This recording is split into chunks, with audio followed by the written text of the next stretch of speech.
আসসালামু আলাইকুম এভরিওয়ান, আমি রিফা তাসনিয়া, কর্মরত আছি পিপল অ্যান্ড টেকে বিজনেস ডেভেলপমেন্ট এক্সিকিউটিভ হিসেবে। আজকে আমরা কথা বলবো C#.NET নিয়ে এবং আজকে আমাদের সাথে আছেন আমাদের senior faculty Mohammad Ajman Ali sir. আসসালামু আলাইকুম স্যার, কেমন আছেন?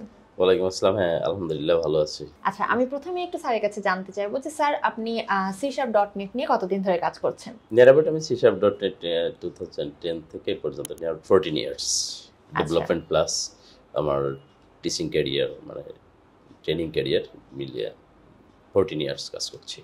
স্যার, আমার এর পরের কোশ্চেনটা হতে চলেছে যে আমরা আসলে এই কোর্স মডিউলটা বা কোর্স আউটলাইনে কি কি শেখাচ্ছি? Thank you.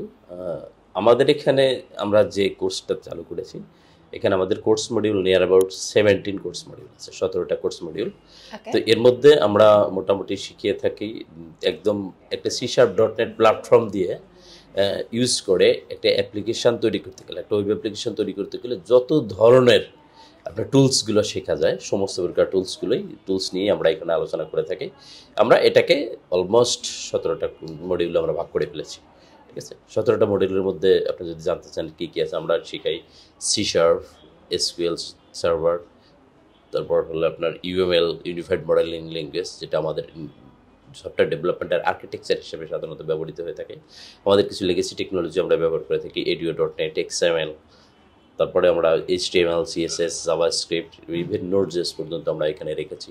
তারপরে ASP.NET MVC5, ASP.NET Core, ASP.NET Core API, তারপর MVC API, তারপর হলো আমরা ক্লায়েন্ট হিসেবে রেখেছি ক্লায়েন্ট সাইড ল্যাঙ্গুয়েজের মধ্যে Angular রেখেছি, তারপরে React.js রেখেছি, তারপরে হলো আপনার হাইব্রিড অ্যাপ্লিকেশন হিসেবে আমরা ব্লেজরকে রেখেছি, তারপরে মোবাইল অ্যাপ্লিকেশনকে আমরা রেখেছি MAUI হিসেবে, এবং রিয়েল টাইম কমিউনিকেশন মেনটেন করার জন্য কোনো একটা অ্যাপ্লিকেশনের জন্য আমরা সাধারণত সিগন্যালার ব্যবহার করে থাকি। এই মডিউলটা আমাদের রাখা আছে, এবং সর্বোপরি আমরা যেটা শেষের দিকে আমরা WCF সার্ভিসটা পর্যন্ত আমরা এখানে রেখেছি। আচ্ছা, এই কোর্সটা মূলত অনেক অ্যাডভান্স লেভেল পর্যন্ত, ডেফিনেটলি এখানে নট অনলি অ্যাডভান্স, এখানে হলো একদম জিরো থেকে আমরা আসলে শুরু করেছি। এই মডিউলটা এরকম করে সাজানো যেন একদম জিরো থেকে অ্যাডভান্স পর্যন্ত, জিরো থেকে মানে আমরা এই মডিউলে একদম বেসিক টু অ্যাডভান্স লেভেল পর্যন্ত শিখতে পাচ্ছি, জিরো টু অ্যাডভান্স লেভেল পর্যন্ত। আচ্ছা, তো সেই ক্ষেত্রে কি স্টুডেন্টদেরকে একদম সিএসসি ব্যাকগ্রাউন্ডের হতে হবে কিনা আমি একটু জানতে চাইবো।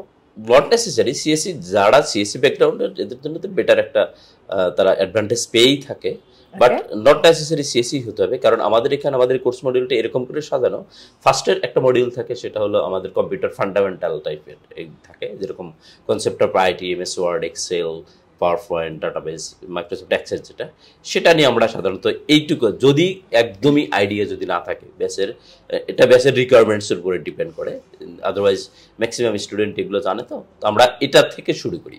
তো সেক্ষেত্রে আমরা যদি একদম বেসিক থেকে যদি শুরু করতে পারি বা ফান্ডামেন্টাল থেকে যদি আমরা শুরু করতে পারি কম্পিউটারের, সেক্ষেত্রে তো আমার আসলে নট নেসেসারি আমার দরকার নেই, কম্পিউটার সায়েন্সের প্রয়োজন নেই। আর আপনারা হয়তো জানেন যে আমার ম্যাক্সিমাম স্টুডেন্টই হলো নন সিএসসি স্টুডেন্ট। আচ্ছা, ঠিক আছে, তো সেক্ষেত্রে এটা নট রিকোয়ার্ড যে আপনার কম্পিউটার সায়েন্স হতে হবে, হলে বেটার। আপনার কথা থেকে আমি আরেকটা প্রশ্ন করব, সেটা হচ্ছে যে এই ক্ষেত্রে কি আমাদের প্রি রিকোয়ারমেন্ট কিছু আপনারা চান, যে যেহেতু নন আইটি বা আইটি বোথ স্টুডেন্ট আমরা নিচ্ছি, তো না না, এটা প্রি রিকোয়েজিট হিসেবে আমরা কোনো কিছু চাই না। অন্ততপক্ষে একটাই যেটা চাওয়া থাকে সেটা হলো তার ডেডিকেশন লেভেলটা একটু ভালো থাকলে হয়ে যায়। নিয়মিত ক্লাস করা, নিয়মিত আসা, হোম টাস্কগুলো করা, সবকিছু যদি ঠিকঠাক থাকে আদারওয়াইজ প্রবলেম হয় না। Thank you sir. স্যার, আমি যতদূর জানি যে আপনার স্টুডেন্টদের সাকসেস রেশিওটা অনেক হাই, তো আপনি এই কোর্সে কি শেখাচ্ছেন বা আপনি কি মনে করছেন যে স্টুডেন্টদের সফল হওয়ার পেছনে মূল রিজনটা কি কাজ করছে? এখানে আমার যে স্টুডেন্টগুলো এখান থেকে বের হচ্ছে বা আমরা যাদেরকে এখান থেকে বের করছি, যেসব ট্রেনিদেরকে আমরা এখান থেকে বের করছি, এদের আসলে মূল যে ব্যাপারটা থাকে সেটা হলো নিয়মিত আসলে টাস্কগুলো তারা কমপ্লিট করে।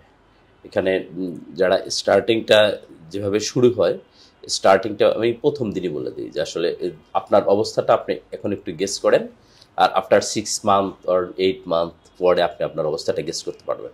ঠিক আছে, তো প্রতিনিয়ত আমাদের যে লেকচার টার্মগুলো যেগুলো থাকে, এই জিনিসগুলো তাদেরকে প্রপারলি গাইড করে দেখানো, রিয়েল লাইফ এনভায়রনমেন্ট তৈরি করে এবং রিয়েল লাইফ অপারেশনগুলো আমরা ফেস করে আমরা কাজগুলো করে থাকি। সাধারণত আমাদের যে ডেভেলপমেন্টের সেক্টরে যে অ্যাপ্লিকেশনগুলো আমরা তৈরি করি, সাধারণত আমরা এই টাইপের কাজগুলো করি। দ্যাটস ওয়াই আসলে প্রত্যেকটা ছেলে বা মেয়ে বা যেই হোক না কেন নিয়মিত যদি ক্লাসটা নিয়মিত করে এবং তার কাজটা যদি সে নিয়মিত করে এবং কন্টিনিউয়াসলি যদি আমাদের যে এক্সামগুলো থাকে সব কিছু যদি তারা অ্যাটেন্ড করে, আলটিমেট তারা মোটামুটি একটা লেভেল ফেস করে। মোটামুটি 8 মান্থ পরেই 6 or 8 মান্থ পরেই সে বুঝতে পারে যে আসলে আমার মধ্যে কোনো একটা চেঞ্জেস আসছে, বা পরবর্তীতে সে যখন বোঝে যে আসলে আমার অ্যাপ্লিকেশনটা, আমি একটা অ্যাপ্লিকেশন তৈরি করতে গেলে কী কী জিনিসগুলো আমার প্রয়োজন সবগুলো আমার মোটামুটি শেখা হচ্ছে। স্টেপ বাই স্টেপ আমাদের প্রত্যেকটা মডিউল ওয়াইজ আমাদের প্রজেক্ট থাকে, যে আমাদের প্রথম যে মডিউলটা থাকে সেই মডিউলের উপর একটা প্রজেক্ট থাকে, তারপরের মডিউলের উপর একটা প্রজেক্ট থাকে, তারপরের মডিউলের উপর একটা প্রজেক্ট থাকে। এই যে ছোট ছোট ছোট ছোট প্রজেক্ট করা হয় এবং তারপরে সর্বোপরি শেষের দিকে গিয়ে আমরা যেটা করি, ওভারঅল যত আমাদের টেকনোলজিটা আছে সব টেকনোলজি মেইনটেইন করে আমরা একটা বড় একটা অ্যাপ্লিকেশন আমরা তৈরি করি। সেখানে সব প্যাটার্ন মেইনটেইন করে একটা অ্যাপ্লিকেশন তৈরির যত প্রকার প্যাটার্ন আছে সব প্যাটার্ন মেইনটেইন করে আমরা এই জিনিসগুলো করি। ইভেন আমাদের এরকমও হয় যে আমি লাস্ট একটা ব্যাচের একটা ক্লাস প্রজেক্টের তাদেরকে হেল্প করার জন্য আমি রিয়েল লাইফ ইনভায়রনমেন্টটা পর্যন্ত আমি দেখিয়ে এসেছি। আমি একটা স্কুলে গিয়েছিলাম মডার্ন স্কুল ম্যানেজমেন্ট সিস্টেম তৈরি করার জন্য, স্টুডেন্ট সহ তাদেরকে ওখানে নিয়ে গিয়েছি। ওখান থেকে কীভাবে রিকোয়ারমেন্টস গ্যাদার করতে হয়, তারা কি চাচ্ছে এবং সেই অনুসারে আমাদের কিভাবে কাজগুলো করতে হয়, ঠিক আছে, এই জিনিসগুলো প্রপারলি আমরা চেষ্টা করি সর্বোচ্চ পরিমাণে দেওয়ার জন্য। সো আমার এখানে কিন্তু টোটালটাই হলো আমার রিয়েল লাইফ ইনভায়রনমেন্ট আমার ক্রিয়েট করা হয়। দ্যাটস ওয়াই আসলে ওরা মার্কেটে গেলে তখন আর অতটা পিছপা হয় না, ওরা মোটামুটি ভালো করতে পারে। এটা হলো আমি মনে করি আমার এটা হলো মূল কারণ। আচ্ছা, থ্যাংক ইউ স্যার। এরপরে আমি যে কোশ্চেনটা আপনাকে করব, যে আপনি বললেন যে আপনি স্টুডেন্টদেরকে সাথে নিয়ে স্কুলে গিয়েছিলেন বা ইয়ে করেছেন, তো আপনাদের এখান থেকে জব প্লেসমেন্ট স্টুডেন্টদেরকে হেল্প করা হয় কিনা এবং করলেও সেটা কিভাবে, বা কি এটা নিয়ে একটু জানতে চাইবো। আচ্ছা, থ্যাংক ইউ। আমাদের এখানে আমরা যারা এখানে আমাদের এই অফিসে আমাদের পিপল অ্যান্ডকে আমরা যেসব কোর্সগুলো আমরা করে থাকি, স্পেসিফিক নট অনলি আমার কোর্স, সব কোর্সের ক্ষেত্রে এটা হয়ে থাকে। আমাদের একটা জব প্লেসমেন্ট সেল আছে, ঠিক আছে, প্রথমত একটা জব প্লেসমেন্ট সেল আছে আমাদের অফিসিয়াল, এবং তারাও চেষ্টা করে জবের জন্য। আর আমি যেহেতু দীর্ঘদিন হলো এই সেক্টরে কাজ করে থাকি, সো আমারও প্রচুর পরিমাণে লিঙ্ক আপ তৈরি হয়ে গেছে অলরেডি। সো এখানে বিভিন্ন জায়গা থেকে বা বিভিন্ন ফার্ম থেকে আমাদেরকে ফোন করে, ঠিক আছে। সো আমাদের থ্রুতেই একটা ছেলে বা একটা মেয়ের জব হয়ে যেতে পারে বা চান্সেস অনেক বেশি, এবং সেটা এই টাইপের ছেলেদেরই সবচেয়ে বেশি হয় যারা নিয়ম মেনে কোর্স করে, নিয়ম মেনে পড়াশোনা করে, নিয়ম মেনে ক্লাস করে, নিয়ম মেনে পরীক্ষা দিয়ে তারপরে প্রত্যেকটা মডিউল সাকসেসফুলের সহিত যারা কমপ্লিট করতে পারে তাদের জন্য 100% শিওর এখানে জব প্লেসমেন্টের ব্যবস্থা আছে। এবং কেউ যদি চিন্তা করে যে আমি এখান থেকে এত টাকা দিয়ে আমি এরকম একটা কোর্স 1 বছর সময়, অনেক সময় কিন্তু ইটস এ লং টার্ম, ঠিক আছে। তো এতটা সময় ব্যয় করার পরে যদি আমি শূন্য হাতে ফিরে যাই তাহলে তার ব্যবস্থাটা কী হয়, ঠিক আছে, স্বাভাবিকভাবে মন খারাপ হতে পারে। এই জিনিসটা আসলে আমি গ্যারান্টি দিতে পারি, আমি অ্যাজ এ ফ্যাকাল্টি হিসেবে আমি গ্যারান্টি দিতে পারি অন্তত পক্ষে আমার কাছে কেউ আসলে কেউ ফেরত যাবে না।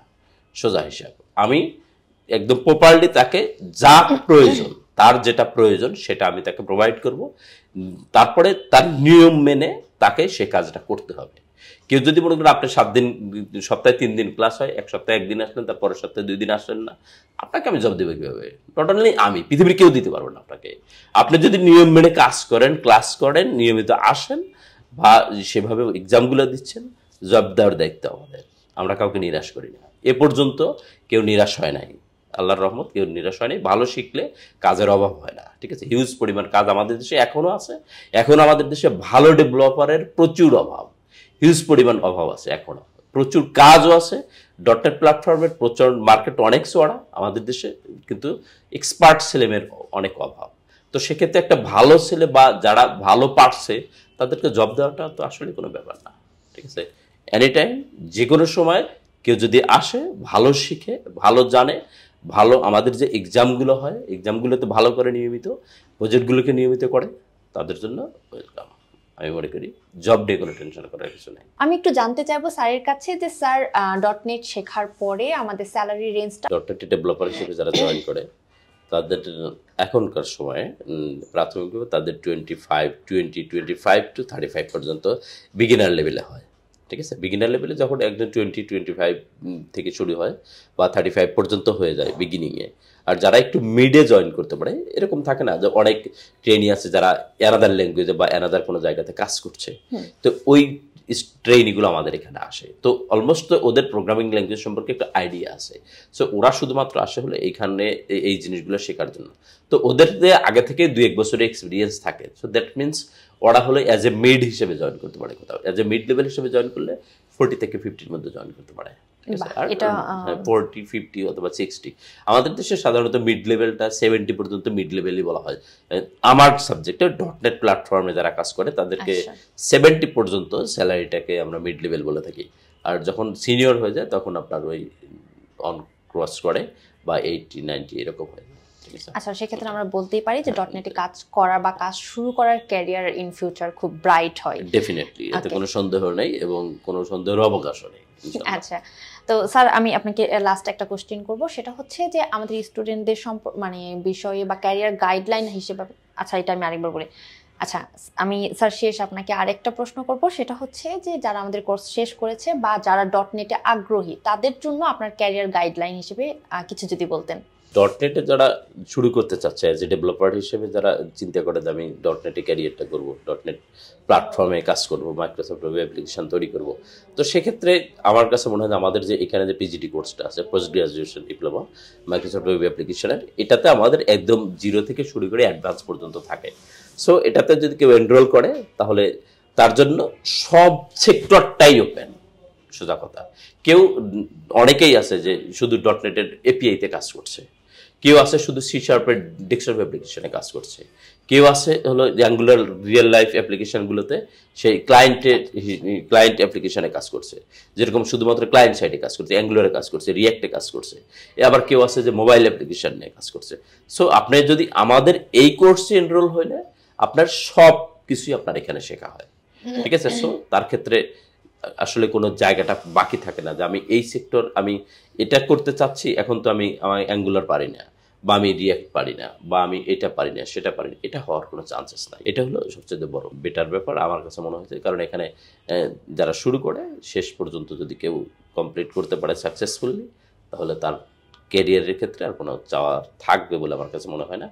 অটোমেটিক্যালি দেখবেন তার গোল সেট হয়ে গেছে। আমরা যারা ডটনেটে ক্যারিয়ার গড়তে চাই তাদের আসলে ঠিক কতটুকু বা কি নিয়ে কাজ করা উচিত, আর এছাড়াও যদি আপনাদের মনে হয় যে আপনারা আমাদের ফ্যাকাল্টির সঙ্গে কথা বলতে চান বা আপনারা আমাদের এক্সপার্টদের সাথে কথা বলতে চান, তাহলে অবশ্যই আপনারা আমাদের পান্থপথ অফিসে ভিজিট করুন। আপনাদের জন্য আমাদের অফিস সকাল 10টা থেকে সন্ধ্যা 7টা পর্যন্ত খোলা আছে। Thank you everyone. আসসালামু আলাইকুম।